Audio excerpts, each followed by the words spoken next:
Good morning, everyone. Today we are going to talk about the data warehouse architecture. What do you mean by which are the different aspects of the data warehouse architecture that we are going to talk about. But before that, whatever we have seen earlier, that we'll revise in a quicker way.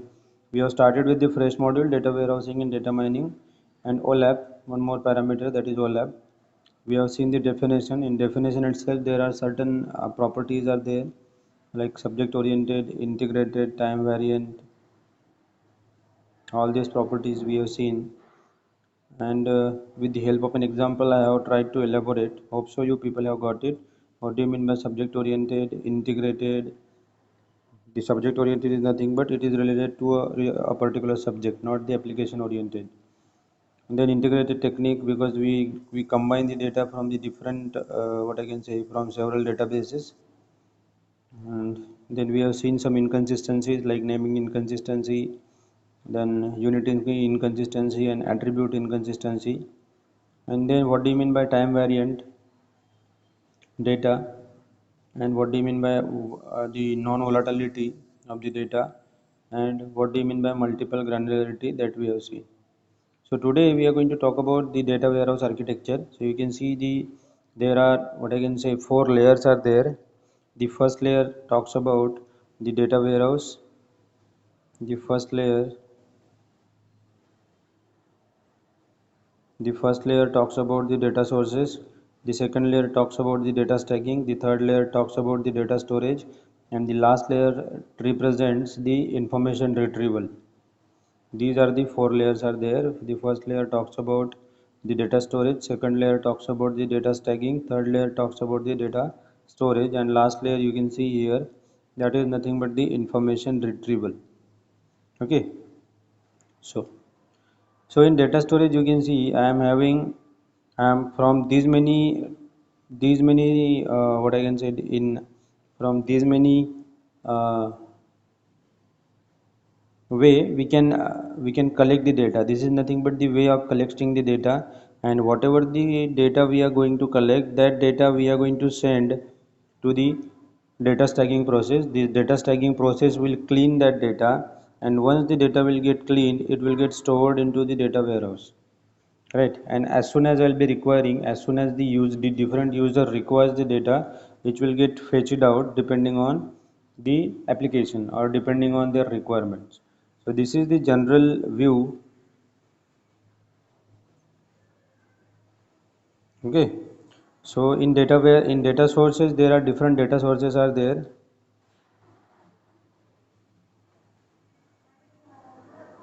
There are different data sources. The first one is the production data, the second one is nothing but the internal data, the third one is nothing but the external data, and fourth one is nothing but the archived data.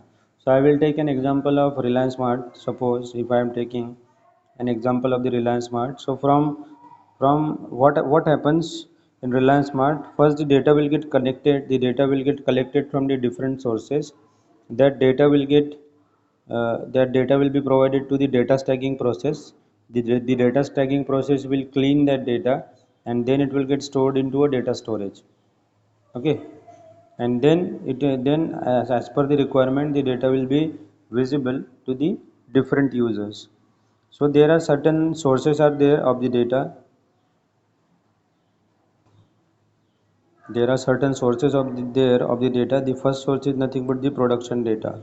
What do you mean by production data? What do you mean by production data? First of all, this data source layer is the layer which represents the data source that enter into the data warehouse, and that can be of various form. आता जो data source आपण म्हणतोय तो data can be of any form, like text, like image, like .csv file, .pdf file, right? Excel file. So there can be different files are there. So from these different files we are going to collect the data. So that data collection can be in any form, like PDF, Excel, JPG, text file, right? CSV file, any file. So there are certain categories are there. The first one is called as the production data. What do you mean by production data? This kind of data is nothing but the sales data or admin data. If I am taking an example of the Reliance Smart, then whatever the daily sales are there, so there daily sales whatever the data are being generated. आपण जेव्हा billing काउंटरला जातो आणि आपण जेव्हा bill pay करतो, so what ever the sheet, the billing sheet you will be getting, the different items, that bill, so that bill will get stored into their system. So from there they will be getting the production data. Okay, then we are having the internal data. What do you mean by internal data? As the name suggests, internal data represents the data of the department or data of the organization. So त्यांच्या like the salary, what I can say, the other details of the organization. So if I am taking an example of this Reliance Smart, it is nothing but the details of the employees, the salaries of the employees, the designations of the employees, and how they are working. That all those factors are nothing but the internal data. Okay, then we are having the external data. What do you mean by external data? The external data represents the data from the outside of the organization. The data which is coming from the outside of the organization is called as the external data, such as the geographical data or census data. The geographical data or the census data, those are called as the external data. For example, what do you mean by this external data? I will tell you. When we are giving, if you have gone to the Reliance Smart, they are asking you the mobile numbers. So from those mobile numbers, why they are asking those mobile numbers? Those mobile numbers I can treat it as an external data that I am giving through a geographical locations from the user. Then last I am having the archived data. So what do you mean by archived data? It represents the logs of the web server along with the user's browsing data. Whatever the data the user has browsed, and whatever the log files of those browsers, those are called as the archived data. So these are the data sources from where the data will get collected.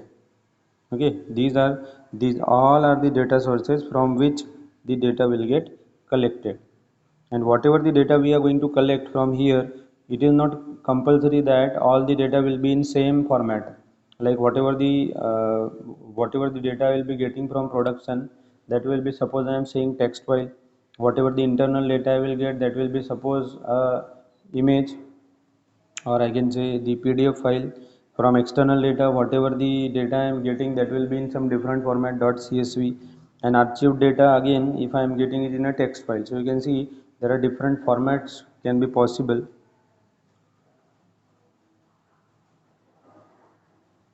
Okay, that.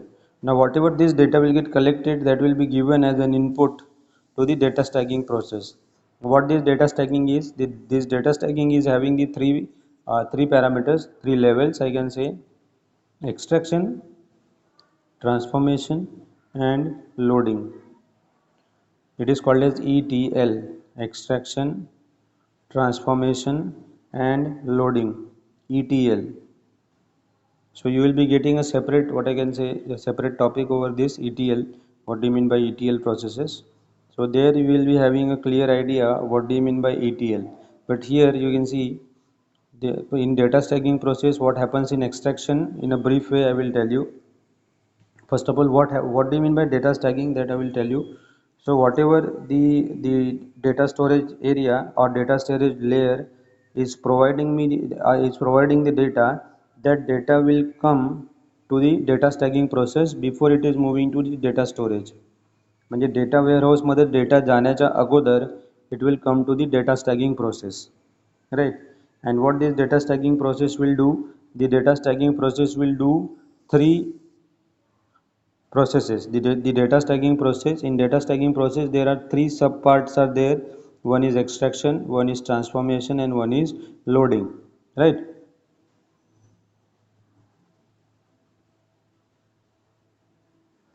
One is extraction, one is transformation, and one is loading. So what do you mean by extraction? This process is extracting the data from different sources. What do you mean by this extraction? Extracting the data from different sources. That is called as extraction. Transformation means what? Now it is not compulsory that whatever the data we will be getting from different sources, that will be of the same format. It can be of different format like PDF, Excel, CSV, text file, right? So in this particular process will do what? This particular process will transform those formats into a unique format. एका particular format मध्ये it will get converted, right? And then it will get loaded. The last process, that is called as loading. In loading, it refers the process of loading the data into a data warehouse. पहिल्यांदा data extract करणार from the different sources, then we are going to transform that data into a unique format, आणि त्याच्यानंतर हा जो data आपल्याला मिळतोय that data we are going to transform, that data we are going to send it to the, that data we are going to send it to the data storage, right? That data once the data is extracted, it is transformed into unique format, then we are going to load that data into the data storage. Okay, so that is called as ETL, extraction, transformation and loading. Hope so you people have got it, whatever I tried to tell you. Then we are having a data storage layer. Here we are having a data storage layer. So this data storage layer says what?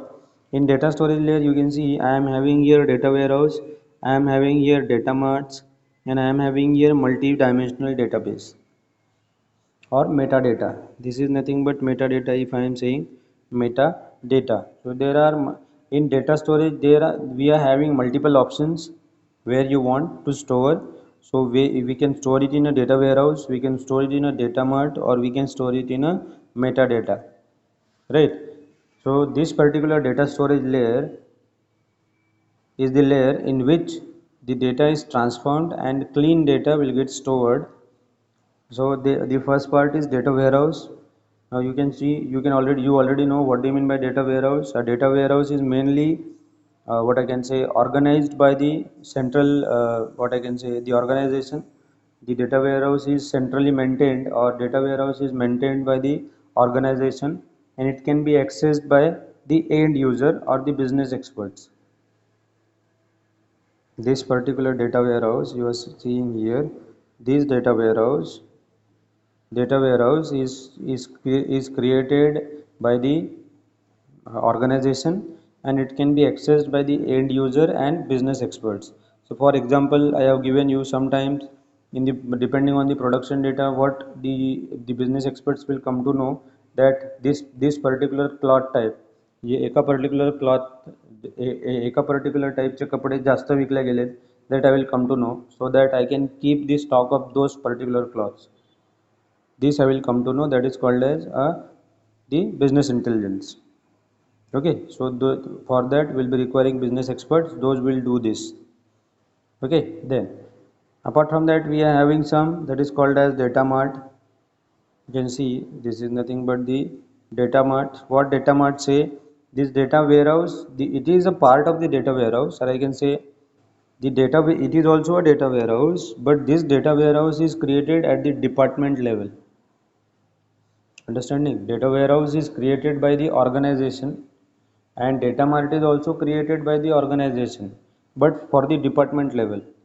The data warehouse is created by the organization, and data mart is created by the department. For example, if you are moving to what I can say the Reliance Mart, there we are having a clothing store in a separate way. We are having the fruits and the others at the another store, the bakery another store. Then there are various what I can say sub parts are there. There are various departments are there. So those departments will be keeping their data marts separately. Understanding? So data warehouse is a separate part and data mart is a separate part. So data warehouse is created by the organization and data marts are created by the departments. Then we are having one more that is called as the metadata. And metadata is what? The data about data is called as the metadata, or I can say the metadata is nothing but the catalog of the data warehouse. The metadata is nothing but what? A catalog of the data warehouse. A catalog of data warehouse is called as metadata. Okay, then we are having one more that is called as the multidimensional data. We are going to see this, what do you mean by multidimensional data, in a little bit detail later on, but now it has been came, that's why I will tell you what do you mean by multidimensional data. See, whenever we are representing the data, we can represent the data, we are thinking the data that it is only one way representation, but it is not like that. We are representing the data always in two dimensions. For example, we are representing the data in days, means in time, and what I can say, we can represent the data in a row wise. There are certain parameters are there, so there are certain other parameters are there by which we can represent the data. Okay, so that is called as the multi-dimensional data. Then we are having the last dimension. That last dimension is nothing, the last layer. That last layer is this, you can see here. This last layer is what? This last layer is nothing but the information retrieval layer. The last layer is what? The information retrieval layer. Information retrieval layer. So whatever the data has been stored into a data warehouse, either in data warehouse or in data mart or in multi-dimensional databases, from there we can retrieve the data as the user required, and what we can represent that data, we can represent that data in any form like table, pie charts, graphs, histograms, etc. या सगळ्या फॉर्मॅटमध्ये आपण तो data represent करू शकतो, right.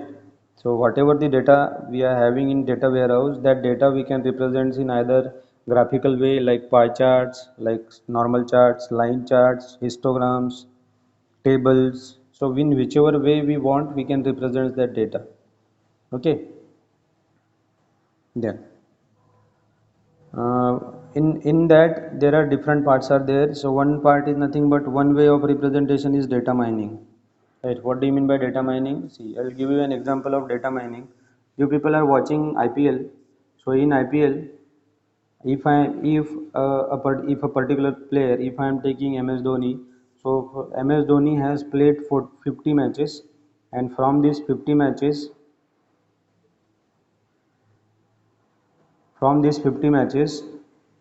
if he जर तो शेवटल्या what I can say शेवटल्या बॉलपर्यंत राहिला, then out of 50 matches 48 matches he will win, or he has won. So this is the what I can say one the data is mined, because already whatever the data for the 50 matches has been compiled, and depending on that I can identify, or this data has been mined की जर तो शेवटल्या ओव्हरपर्यंत राहिला तर तो match जिंकून देतो. So how we people will come to know this? Because of the data mining. Okay, then we are having another one that is called as OLAP. It is called as online analytical processing. It is called as online analytical processing. So what do you mean by online analytical processing? OLAP, online analytical, sorry, online analytical processing, OLAP. What do you mean by OLAP? This OLAP allows the navigation of the data through the data warehouse. This OLAP allows the navigation of the data through our data warehouse. That is called as OLAP. So we are going to see this OLAP in a little bit detail later on. Then we are having the reports. We can represent in terms of the reports. So if you people are watching the matches like IPL, there you will be getting the data is been represent always in terms of reports like tables. Sometimes a table, sometimes like charts, sometimes like graphs. So these are nothing but the what I can say analogy or the analysis in by which we can represent the data. Okay. Hope so you people have got it. Already 15 minutes are over, 20 minutes, so I'll record this separate video.